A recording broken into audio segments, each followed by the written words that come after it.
ជា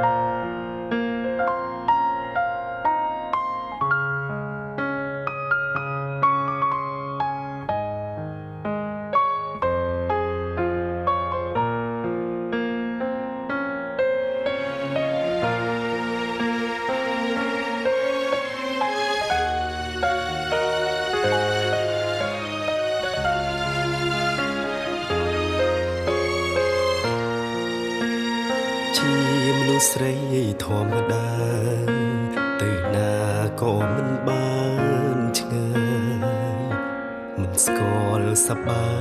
យខ្វល់ខ្វាយតែពីជីវភា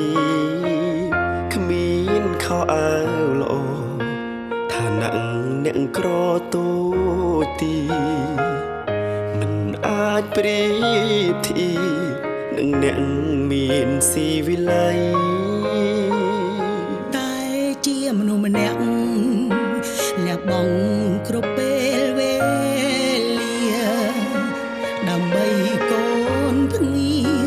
មិនដែលខ្វល់ពីយកថ្ងៃមិនគិតពីខ្លួនឯងប្រឹងប្រែងឈឺជាមិនថ្វីទួងម៉ែជាស្រីតែម៉ែរងមុំដូចថ្មម៉ែខ្ញុំអ្នកក្រគេស្គាល់គេសើចពេបជ្រាយតែម៉ែគ្រាន់តែនិយាយថ្ងៃមួយពួកគេនឹងយល់មិនខ្មាំងគេទេដែលខ្ញុំមានម៉ែជាអ្នកក្រព្រមវិហាធម៌ឲ្យកូនស្គាល់តែភាពកក់ក្ដៅម៉ែជាអ្នកក្រតែម៉ែមានធម៌មេត្តា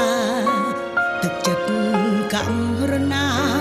ជាមួយនឹងមនុស្សទូទៅកូនមានសំណាងទោះកូនអង្គភពគ្មានឪម៉ែតែងប្រដៅឲ្យកូនដើរលើ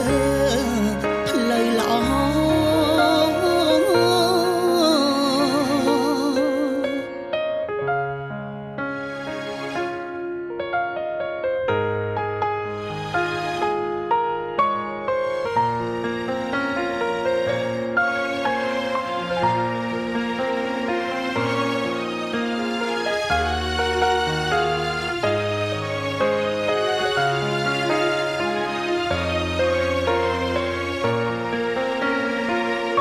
ម៉ែខ្ញុំអ្នកក្រ